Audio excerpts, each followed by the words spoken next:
many Democrats that you're sitting among today.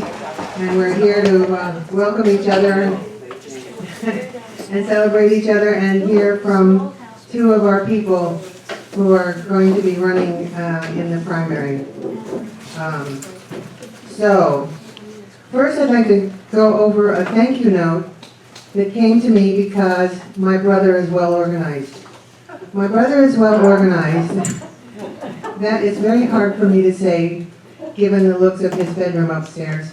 However, he has organized his old discs that he had. He made one copy of a disc, and he has been putting them faithfully into a book by the date since he started, like way back in 17.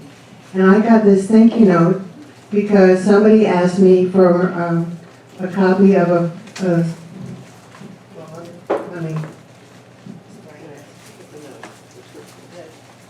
Dear Alberta, thanks for taking the time to track me down when I didn't know how to find you. Your efforts are appreciated in a way I cannot express. Since I have no other video or recording of my father, thank you for inviting him to speak. It was also his favorite thing to do and a favorite subject. 1 year before he died, he told me his final wish was to save the planet.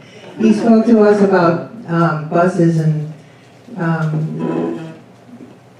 different ways to save the community and incorporate intelligent use of buses and things. So 1 year before he died, he told me it was to save the planet. Thank you for letting him share his ideas with your group. Love, Cynthia Jane Evans, who is from Waterbury, Connecticut, and I have no idea who she is. But she's very grateful that I was able to send her not only the videos, but any of the photos that I took of her father at the time. So I was able to go back and recover those, and because her family didn't have any photos of him, his grandfather, so they were grateful. Okay.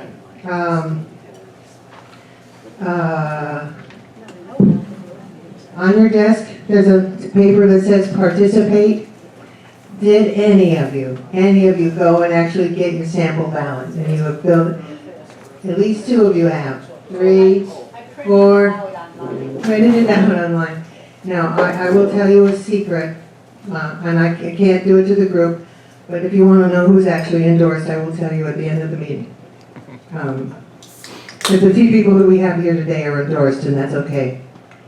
But in general, because we do ask any Democrats to speak, we don't actually recommend one Democrat over another, but I will. Here's the down ballot, and these are the listed endorsed candidates, also someone every single day. There you go. Those guys are endorsed. So that does it. Okay, now, in the next week we're going to be talking about Maya and Guatemala and Maya, and we're going to be they're going to be talking about the Mayan exhibit that's coming up, that's opening up in the middle of March. And one of the films that he recommends is a film called 500 Years, which it turns out is free on my television. So if you want to come that following week, I will show you the movie 500 Years. It's about Guatemala. Sweeping story of resistance in Guatemala's recent history through the Mayan population. It was part of it. Oh, we lost you. Don't talk directly into it. It faded. The batteries are on the table. Batteries are on the table. Batteries are on the table. Okay. So the 500 Years was shown at the 217th Sundance Film Festival. It's included in my Prime membership. So I get it for free, and we can see it the following week if you're interested. So that following week, 2 weeks from now, we will not be allowed to be here because they're going to have voting. Yes. Yes, they will be having voting. And we will be meeting at my house, anybody who wants to show up to see the movie about 500. Now, I have a very small house, so only if you want to be compact and crowded, you need to come. We'll come for 500 Years. It's going to be a good show. Okay. Another thing is that tomorrow night,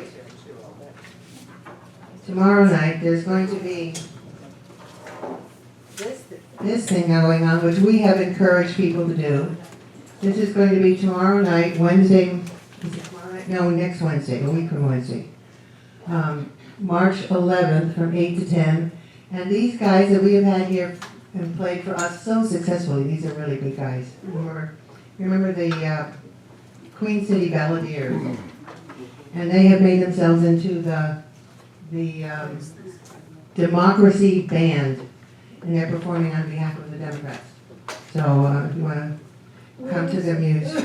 So see that I have it.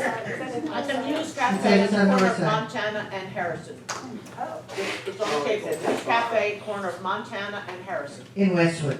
What day? It's a corner of Harrison and Montana and Westwood. What day?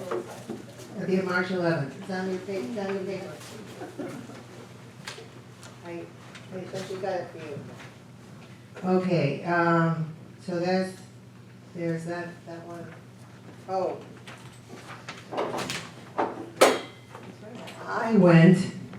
I can't believe I did this, but I went to a League of Women Voters gala on Saturday night.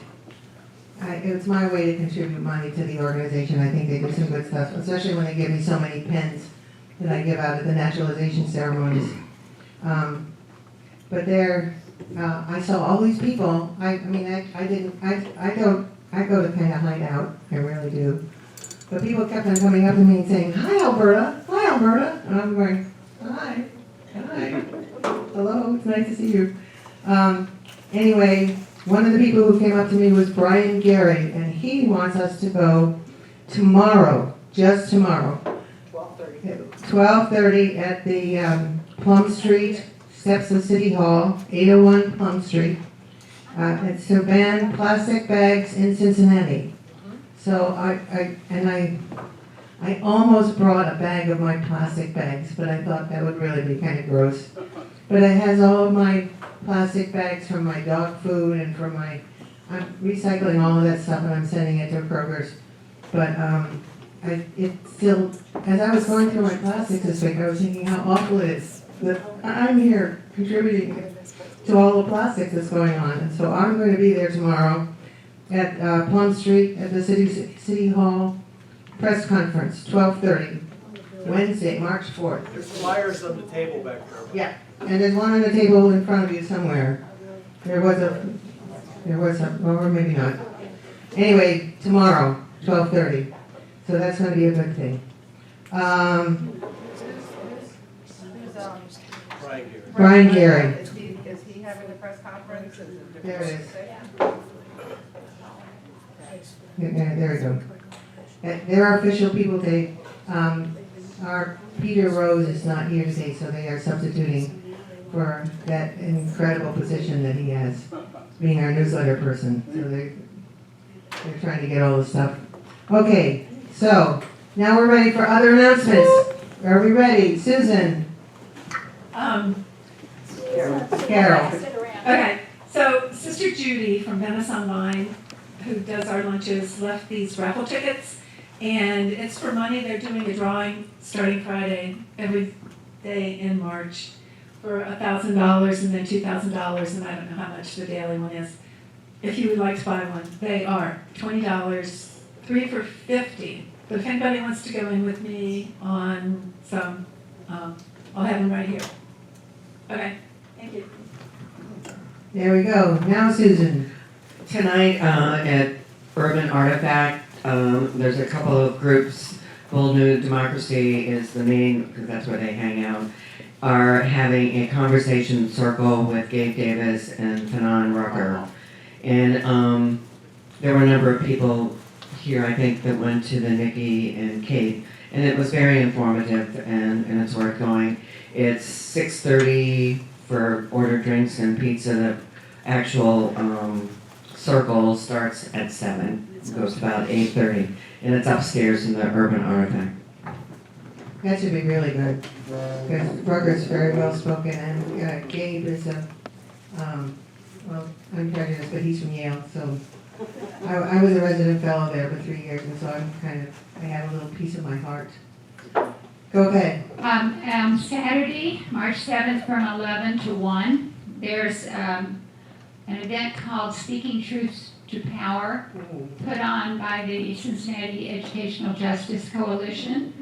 And it's being held at the Clifton Recreation Center on McAlvin Avenue. There will be lunch, or like some version of snack, lunch / lunch. Bring a banana. And I think it'll be very interesting because it always is when Michelle Dillingham gets behind something. And one thing I wanted to suggest is that if you are so inclined, call P.G. Sittenfeld's office and say that you think Michelle Dillingham should take Tamaya Denard's place, because she was within a hair's breadth of winning the last time against Pastor who slipped in with money and that she didn't have. Imagine that. And I think she's earned it. Plus, she's an incredible force for the underdog. And she was the strongest leader around against FC, Cincinnati Development. And she's a great supporter of public education. And her son is seriously handicapped, and she's a great supporter of, as a social worker of all, and understands deeply all of the needs of the underclass and the poor and the disenfranchised. So I'm going to call P.G. Sittenfeld's office and other council members and say she deserves it. She earned it. She's run twice, and both times came very, very close to winning. And she really should be the candidate. There we go. Not the candidate, but the replacement for Tamaya Denard. Okay, the date for this event is March 7th, this Saturday from 11 to 1 o'clock. Those of you that want to write it down. It's at the Clifton Recreation Center, 320 McAlpin Avenue. And if you want to let me know before the end of the day if you plan to come, because I think I should let them know they're trying to get food, the right amount. The other thing I want to say is, yeah. What were the hours, 11 to 1? To 1, yeah. What was the other thing I wanted to say? Somebody else talk, it'll go.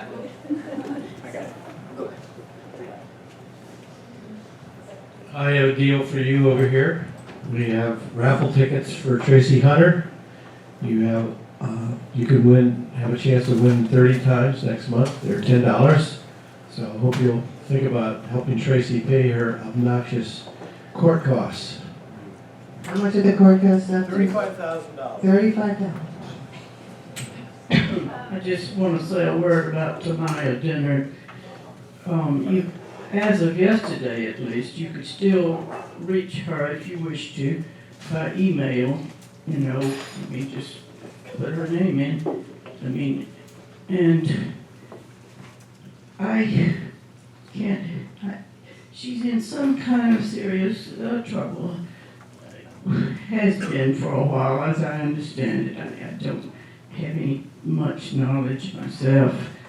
I met her a time or two, but I don't know her well. But I did write and say we're thinking about you, and please take care of your health. I have a feeling she needs medical help. Is my feeling. But if you wish to just say an encouraging word to her, you could still do so by email. I believe that was true yesterday.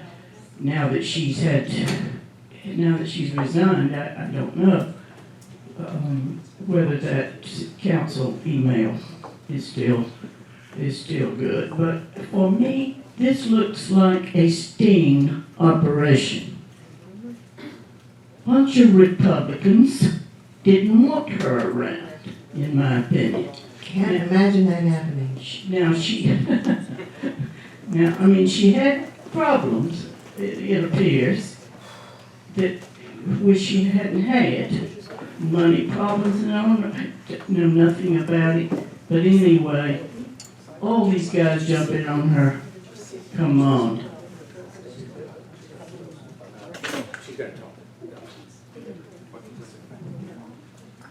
Here we I go. just wanted to add that I talked to a neighbor of mine who knows her, and she said that her mother, she was facing things like her mother being evicted. So there were other problems. Yeah. There were. Anyone else? Tommy Kim, who's going to be here next week. I just want to remind people that the Poor People's Campaign rally in Washington DC is on June 20th. I hope to go there, stand up for the rights of poor people that need to make changes to accommodate their plight, and hope other people will. I'll bring more information to pass around so people can have it at no meeting. There we go. Booty judge. Larry. Along with the June 20th gathering in DC, Reverend Barber will also be in Dayton. I believe it's April 23rd. So I'm sure more information will come about that too. Great. Other announcements? Are we there? Okay. Who's first? Chris Wagner. Chris Wagner is coming and he will tell us about him and his program and Good luck.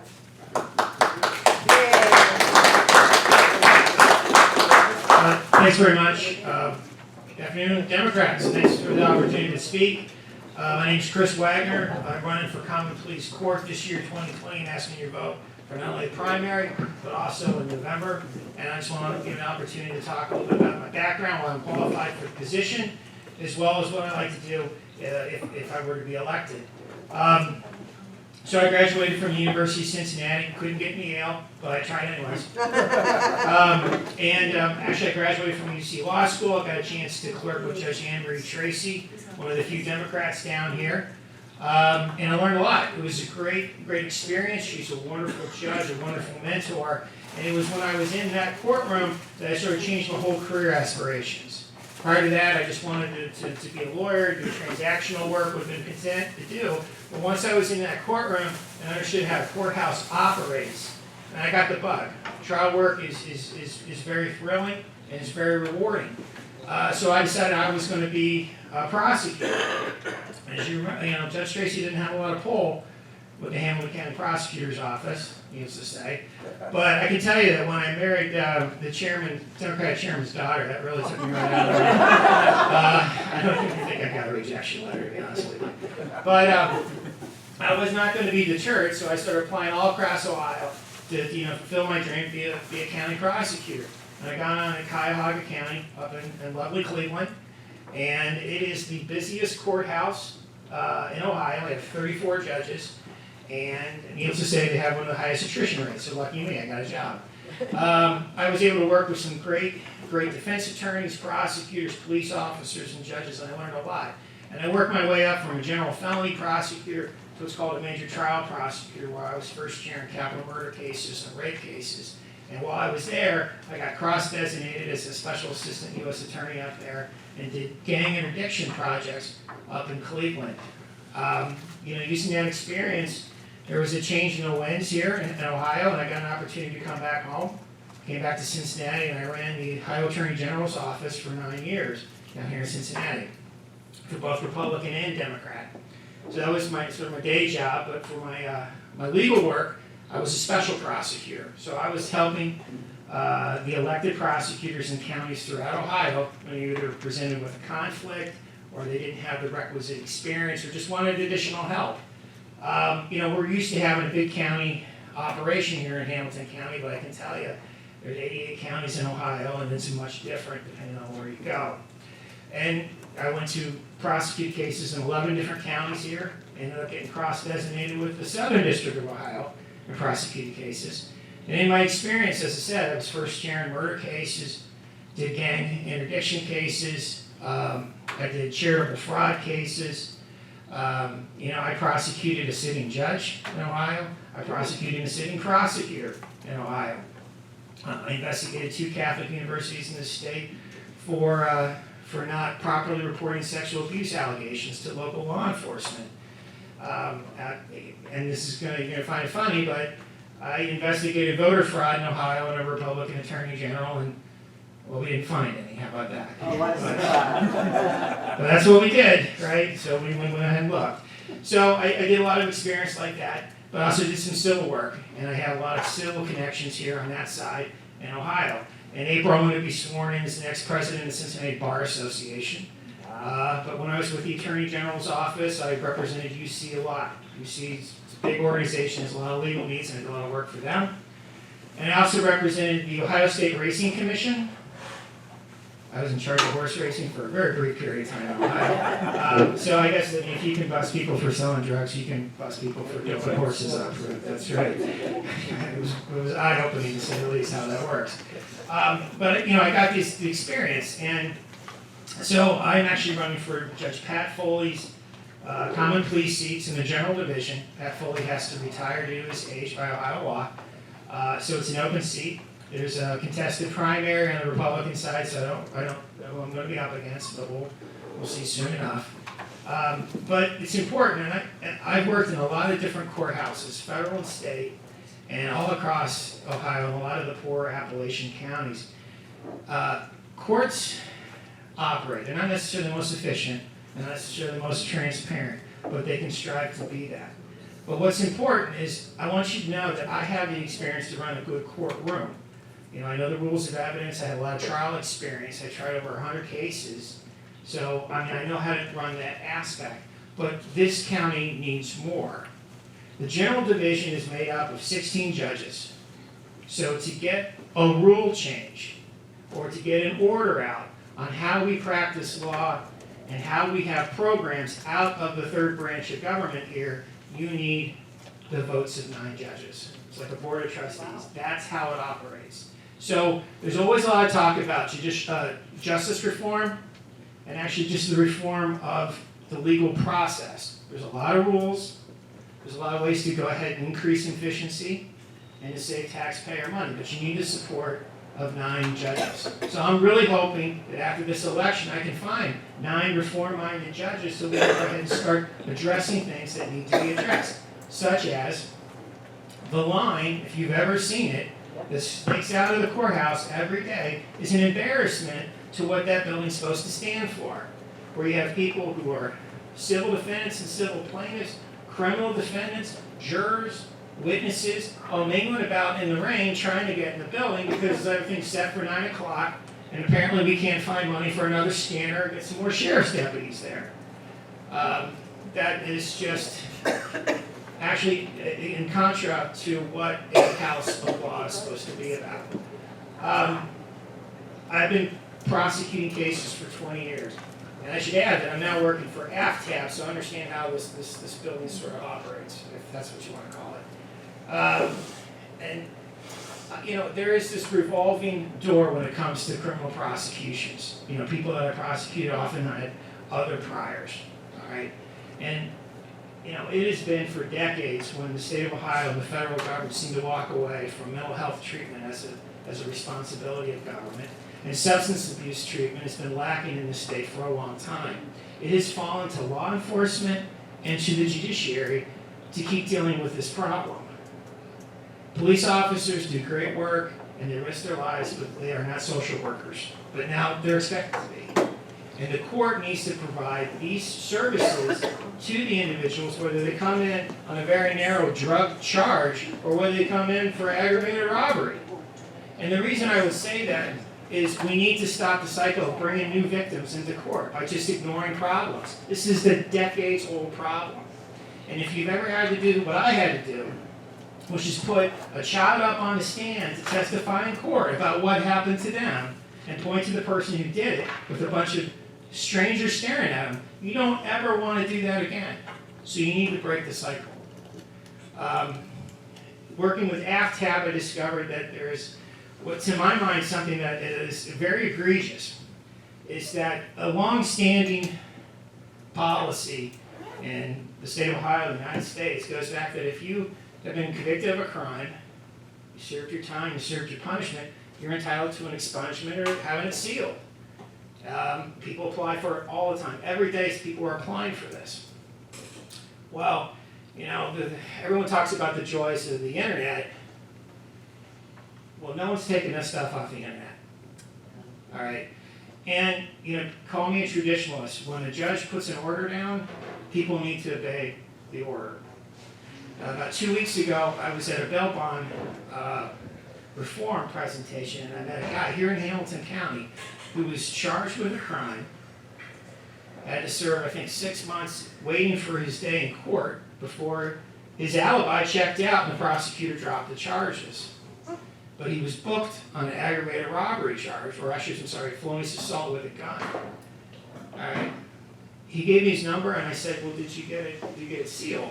He says, yeah, I got it sealed. And I was like, well, going to work the next day, I'm just going to make sure.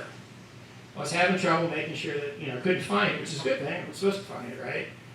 But I want to make sure I had the name spelled right. I didn't have it spelled right, so I Googled it.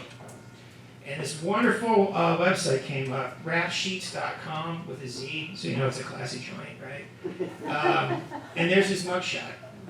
And all the sheriff's information from being booked by the sheriff's office, which by the same order that I mentioned, should have been sealed. And there it is. Top 10 results. There's his face. Okay, he was exonerated from crime. If he applies for a job and someone Googles, what do you think they're going to find? Well, because you see rap sheets and you're like, I got to click on it and see what this is, right? And there it is. So, back months and months ago, we got a call from CBS News to the clerk of court's office. Apparently, somebody was faking court orders out of our Hamilton County Court, directing them to like Google and all these other internet providers, telling them by order of Hamilton County Court, take this content off the internet. And they were. Now, the irony was these were entirely fake orders. If anyone bothered to call us, we could say that they're fake, they looked fake to us, but no one bothered to check. So I guess I'm not the most clever person in the world, but if you're going to take a fake order to take something off the internet, how about a real order, okay? Directing you to these websites so that people can go ahead and get a fair shot. A guy just emailed me today in the same boat here in Hamilton County, right? And these are just, you know, 3 of the things I would like to do if we go ahead and have these changes. But I mean, there's more. There's a lot of efficiency that could be had with our courthouse, and we'd be able to pay for a lot of these services that I'm talking about by actually shaving off the number of months or years. Even the civil docket goes forward. We can do that. So, again, my name's Chris Wagner. Welcome your support. Thank you so much for the opportunity to speak. Does anybody have any questions or comments or suggestions?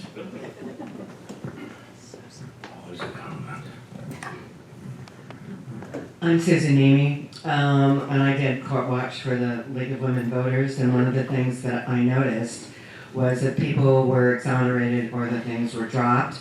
The handcuffs were not taken off, and one of the things I heard was that sometimes they have to go to another courtroom for another charge, which made me think, why aren't they all in one court doing that? But so I don't know if that's true or if they were just giving some excuse why they can't take off the cuffs. Well, the security of the courthouse is actually the sheriff's responsibility, so I don't really know what the protocols and procedures are, but that may play into it. Often somebody may have a probation violation. The basis of the probation violation is the new charge. Well, the violation should probably be taken care of shortly enough. But there seems to be a split between municipal charges versus felony charges, which seems to be a very particular Hamilton County thing to do. And I say that because I prosecute across across Ohio. You keep it together. You're not putting your victims and re-victimizing them twice by making them, the burden's on them to keep coming to court. And that would be one thing that I would definitely try to do, is to get this done and get it done quickly. Not that we should just roll over someone's right to court, but there's 2 people there in any case. It's the plaintiff and the defendant, okay? Both people's time is being used up, and it should be respected by the court and all the parties of those people's time. So I'm not talking about the attorneys. We're talking about the witnesses, the employers, and on both sides. Their time is precious, and it should be respected.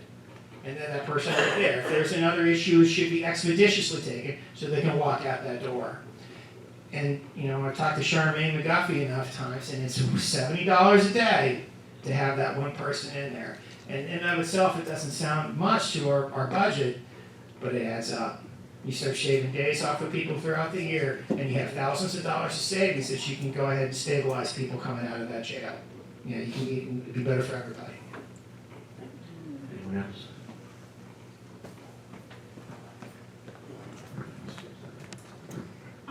Thanks for the work you're doing, and I'm struck every time I hear from court people just how terrible it is. You know, I feel like we've learned a lot since we've gotten engaged here with people coming in and explaining, and it's the same thing we hear over and over again. It's just a disgrace, and I'm so glad there's people like you out there helping us learn, and that maybe we can help you spread the word too. So I just want to thank you for the work you do, and for Well, I appreciate everybody that does that kind of work, because it's not easy. Well, but I've been elsewhere in Ohio. It's worse elsewhere too, which is even more sad, right? Because people have even less recourse to judges in other parts. So it's a statewide issue. The judges tend not to get a lot of scrutiny. They tend not to be challenged in elections very often, and that's statewide as well. But you know, the best transparency the courthouse has is walking in there and just walking in a courtroom and seeing what's going on. And so please, exercise. It's your building too. You don't have to have a case to come in. It's not an invitation to come. You can come anytime he wants to. Yes, ma'am. We have heard from several public defenders in the courts, and that's been the astonishing thing to me, is they get almost no time to defend anybody. They just rush through, everybody's just rushed through, and in fact, of course, there are not enough public defenders, and I don't know. It's like medieval. I don't see that whole courtroom. I'm scared to death of it. I don't like to even be in it. I don't like to see the people waiting, hunched over, people leaving a courtroom not knowing, not really understanding the judgment made against them. I mean, we're terrible people. Yeah, what's the hope? Well, again, I mean, first off, the United States Supreme Court made it very clear that it's the state's responsibility to provide defense for the indigent. Okay, if they're charged with a crime, the state must provide them with a lawyer. Okay, this is long-standing, 4 decades now. This has been around. There was a pay increase in Ohio for public defenders at their hourly rate, but it was not the suggested amount.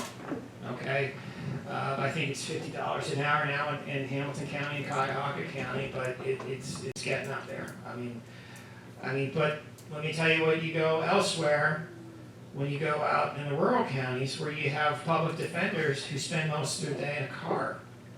Because they start off in Columbus and the suburb, they hit Pike County, Ross County, Scioto County, and then they're back home. And this is the routes that they do. So it's all across the state. And we need to be more focused on that, and we certainly need the leadership of the Ohio Supreme Court. And the reason I say that,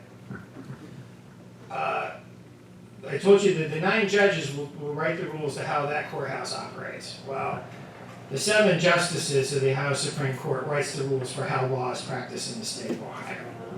Okay, and these are the type of things that needs to have that type of leadership, that type of communication with the legislature to say that this is a priority, this is important. In the past, there was far more communication between the legislature and the Supreme Court about what legal needs were. That seems to have dropped off. Now, I was very proud to actually graduate from law school. I know it's going to put me in a minority in the United States of America, right? But I like lawyers. Okay. The legislature has its lowest number of attorneys in its history of the state. Okay. And now you're starting to see this. You know, you read the paper, you listen to the news. What are they focused on? They're not focused on what public defenders get paid. right? They're not focused about getting defense, adequate experienced defense in these other counties too. Because just like when I went in to help elected officials, and just be clear, in some of these counties, there's maybe 6 lawyers in the whole county. One's got to be the judge, right? So they go like, it's your turn this year, you got to do it, right? And they're like, they get hit with a capital murder case, and they said, I need some help. Well, what about the public defender too? And so these lists of adequate people who do that and dedicate them, and I salute them on both sides. It is a tough, grueling job as a prosecutor and a defense attorney in criminal law. The stakes are high. The emotional cost is very high. But yes, more needs to be done on a state level to address that. I wanted to talk, a lot of times when we hear candidates, judicial candidates come in, bail reform is a big topic. So when the 9 judges are elected, what changes can and will happen? We're somewhat limited about what the Ohio Revised Code says, what the priority is for bail. Direction coming from the Ohio Supreme Court. They're looking at it. They have been looking at it, but I don't know what's going to come. I think the best locally, the most achievable locally, is to have good communication in the courthouse about each person that comes forth. You bring them in one day, you don't have a lot of information. Okay, you should. You're making an important decision about whether they walk out of the jail that day. Okay, but if you can't get it that moment, you better get it soon. Okay. And the reason I say that is if we had a robust pretrial services division, just like in, the federal people, there was a Huntington guy charged and walked out the door the same day, okay? Because they actually have a pretrial services that knew everything about her and gave every information to the magistrate was to make a decision that day. That's not instantly attainable here in Hamilton County, but we need to get there.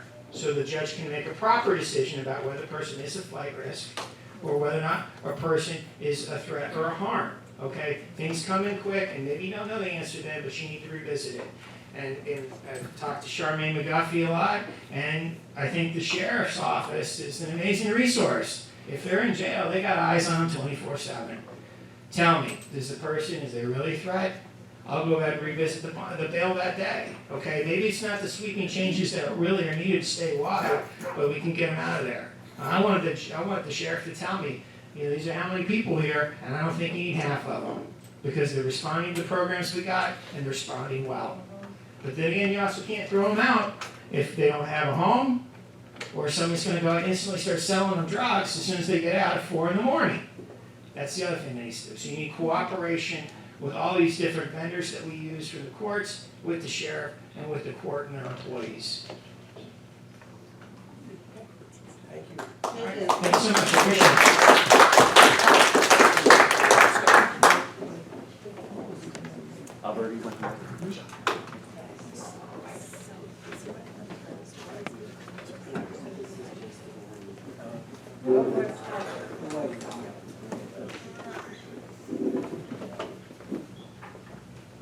Good afternoon, everybody. Thank you for having me. My name is Scott Crowley, and I am running for Hamilton County Recorder. I am the Hamilton County Democratic Party's endorsed candidate for this position. There's no better way to celebrate St. Patrick's Day than to vote for Crowley. So yes, I am a member of the Crowley family. Yes, that is my family. That's our bar up in Mount Adams. We've been there for 80 plus years. We plan on being there forever. And so a little bit about me. I'm born and raised in Hamilton County. I went to UC Law School. I didn't even try to get into Yale. I wanted to stay home anyways. Graduated from UC Law School in 2011. While I was in law school, I accepted my commission as an officer in the United States Marine Corps. 2 weeks after I took the bar exam, I was placed on active duty as a judge advocate. Yes, very much similar to the movie A Few Good Men. Now, I was not Tom Cruise, the Navy defense attorney. No, I was Kevin Bacon, the Marine prosecutor. Couldn't pull off that flat top haircut though, but yes, I was a prosecutor. I handled cases under the Uniform Code of Military Justice. And while I was on active duty, I was also designated as a Special Assistant U.S. Attorney in the Southern District of California. I left active duty in 2015 I am a prosecutor here in the city of Cincinnati, and in that capacity, I also serve as a Veterans Treatment Court prosecutor.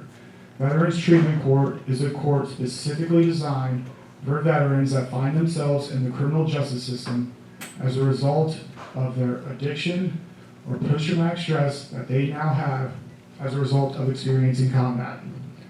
And so I am running for Hamilton County Recorder for two reasons: to protect our homes and to help our veterans. But before we get into that, we do need to learn about this office and what does it do? What does a recorder actually do? The main job responsibility of the recorder is real estate.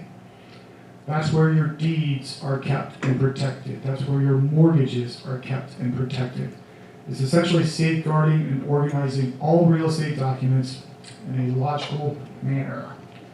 That is the office that assures you clear and clean title to your home. And so a little bit about the office. This office really is a revenue generator for the county.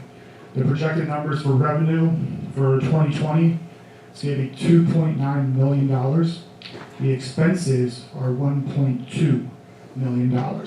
It has 19 employees, and the budget for the office in 2020 is about $1.2 million.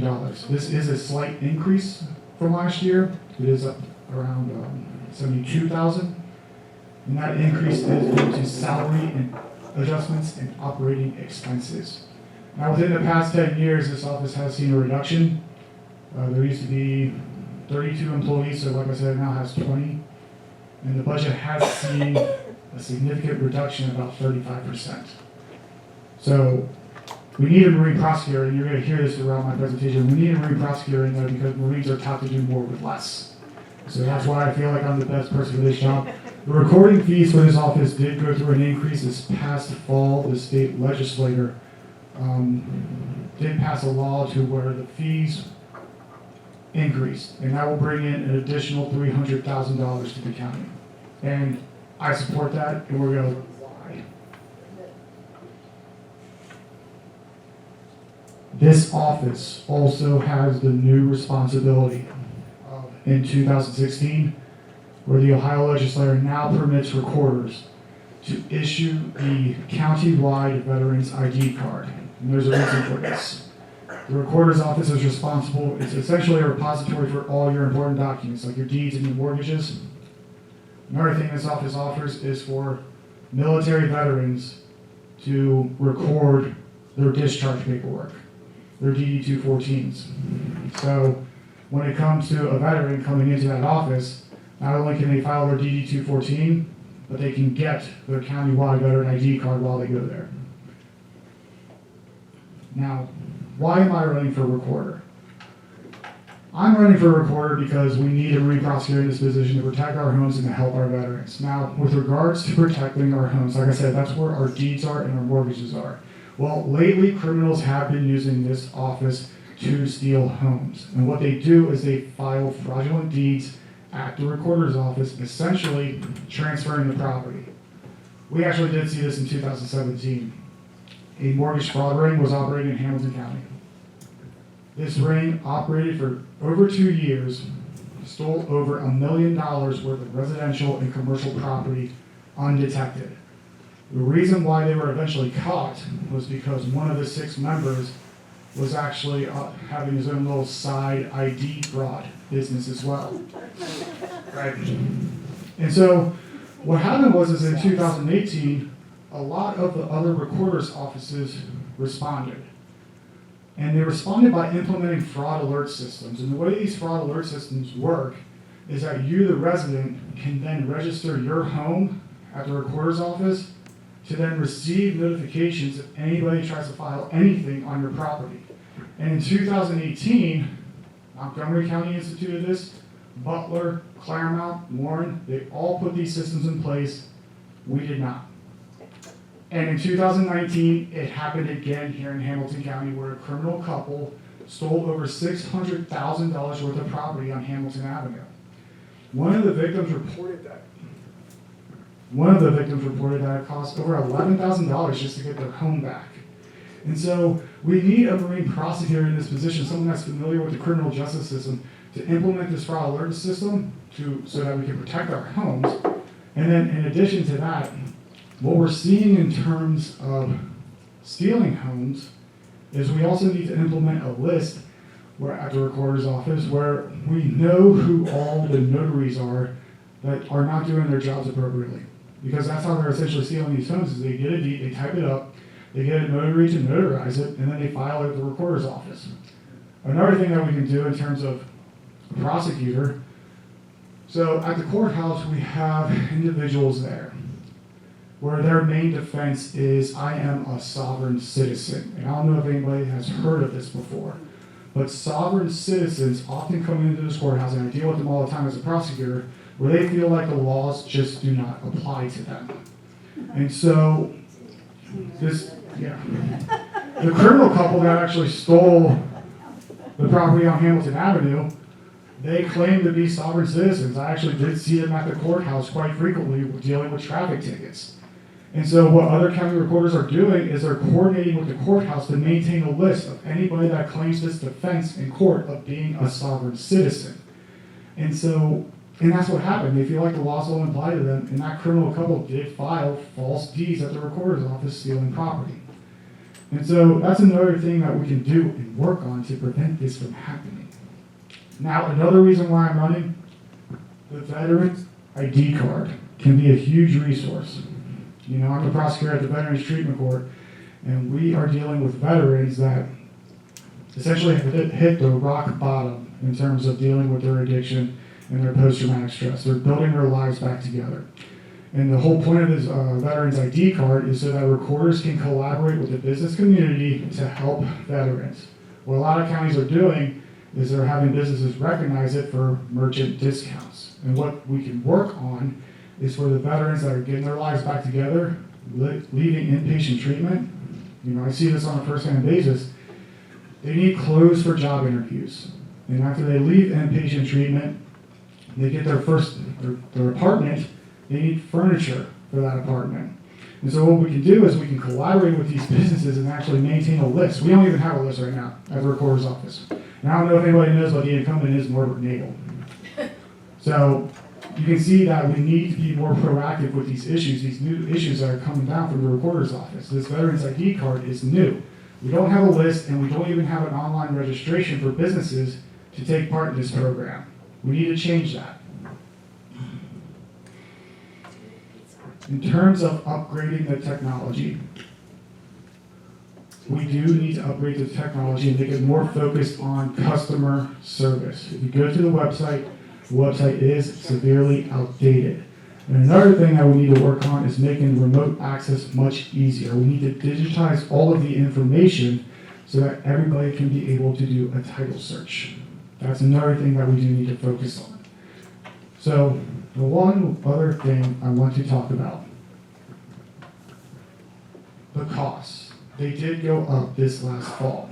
And I support them going up for the following reason. Norbert Nagel actually did oppose the increase in costs at the recorder's office because what happens is half of the costs, the fees, goes into what's called the Ohio Housing Trust Fund.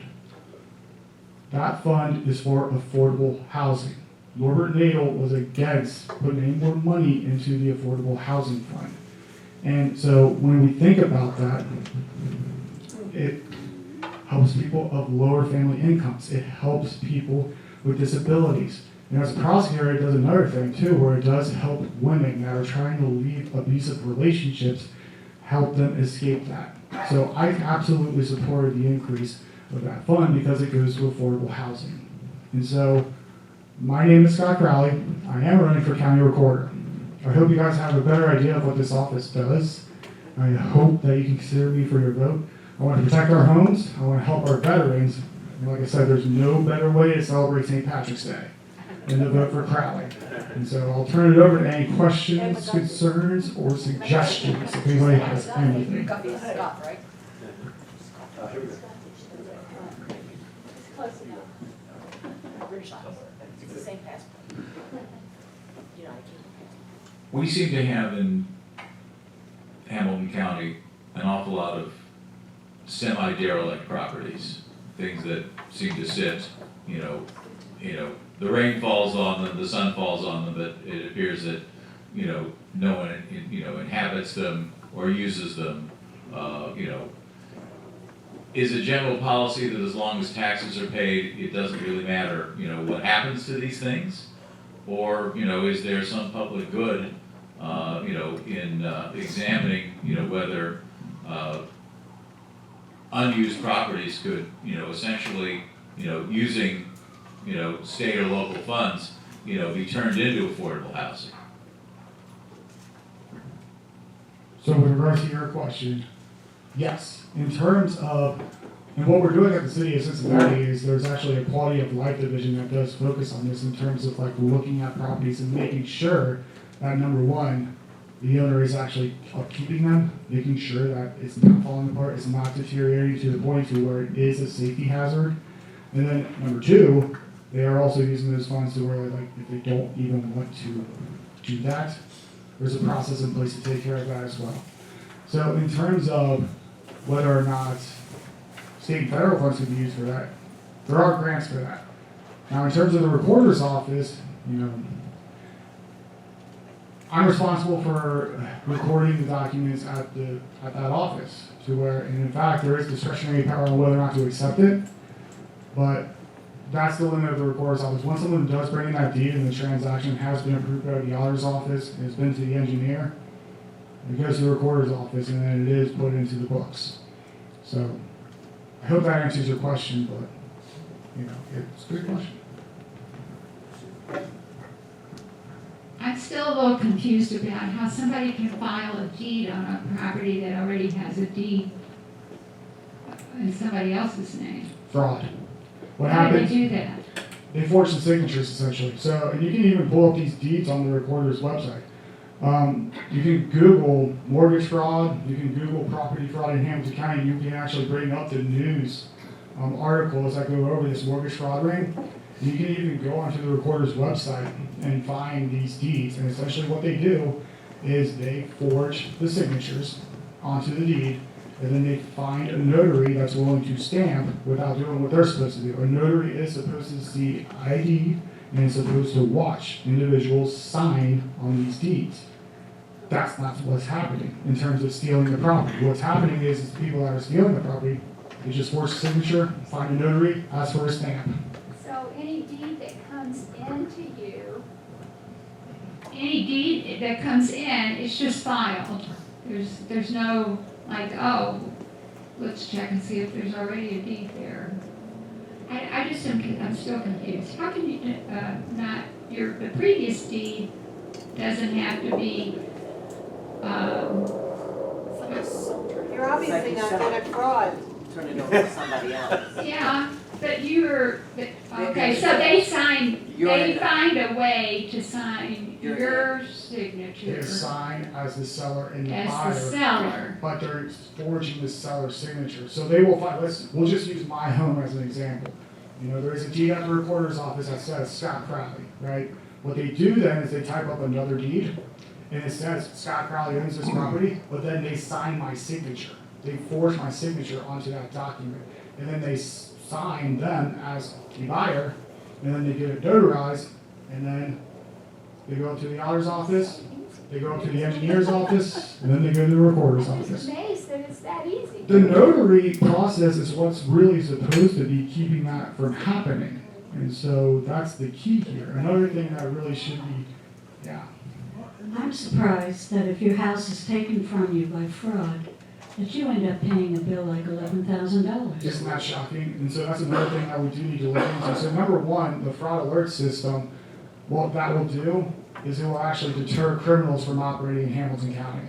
So if you're going to have a fraud alert system in place and a number of the residents are registering, a criminal's not going to want to operate here. Another thing is that the fraud alert system will provide you that early detection.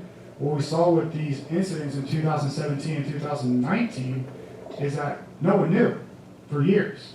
And so it provides that early detection for criminal investigation and early detection for you so you can combat that fraudulent transfer as soon as possible. Another thing I want to do before I get to your question is The recorder also does need to, under Chapter 317 of the ORC, exercise the discretion. The recorder does have the ability to exercise discretion about not accepting a deed if he does feel like it was done fraudulently. And that's what the list of notaries that we feel are not acting in good faith can do to prevent. And that's what the list of sovereign citizens can do as well in order to prevent the recorder's office from filing a fraudulent deed. You can take those factors into consideration and then exercise your discretion under the ORC, the Ohio Revised Code, not to accept that deed. And what happens after that is then if that individual still wants it filed, then that individual does need to take that to court then. Once they file the deed, do they go get a mortgage? Is that where they get money out of it and where you have trouble? There has been mortgage fraud associated with this as well, yes. Otherwise, once they file the false deed, they operate a candy store or something, or what happens? Well, in one of these situations in 2019, the criminal couple actually did move into one of the properties. It's shocking. One of the properties was actually under renovation, and they changed the locks, and they actually did move in. That's how they were caught. They were not very good at fraud either. I just had one quick question. Who makes this decision about whether our county takes on this fraud alert system or not? You said that other counties have it, but we don't have it, so how is that decision made? They do. Wait, before Who you does? answer, the coffee's ready now, if anybody. Coffee is ready, everybody. Coffee is ready. Okay. More and more. I didn't understand. Who makes that decision? The recorders does.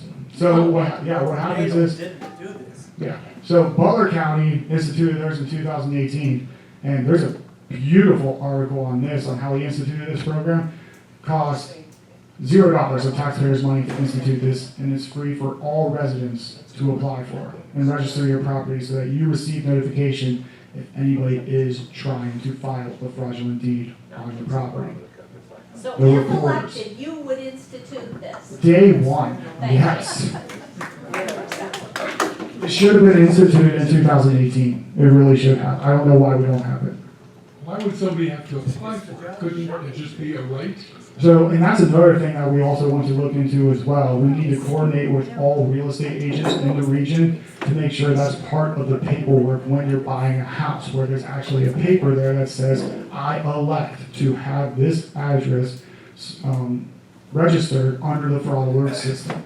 So that's what a lot of counties are doing right now because we're so far behind. They instituted their fraud alert systems in 2018. What they're doing is they're trying to get everybody on board to register their properties because, again, once everybody knows that it's registered, well, the criminals aren't going to want to operate here.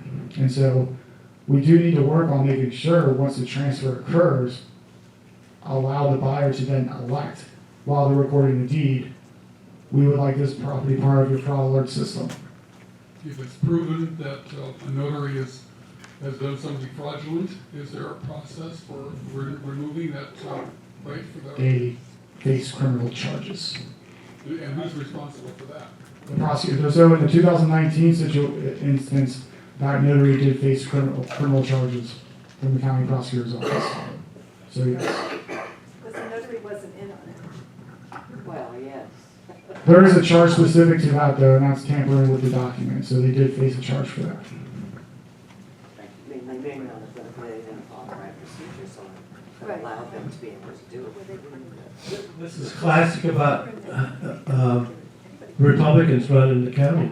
Nadel lynches Tracy Hunter, and his reward is to get this job. And he has no idea what to do, how to do it right. And we're going to get him out of there. Scott's going to take him out. Woohoo! Thank you,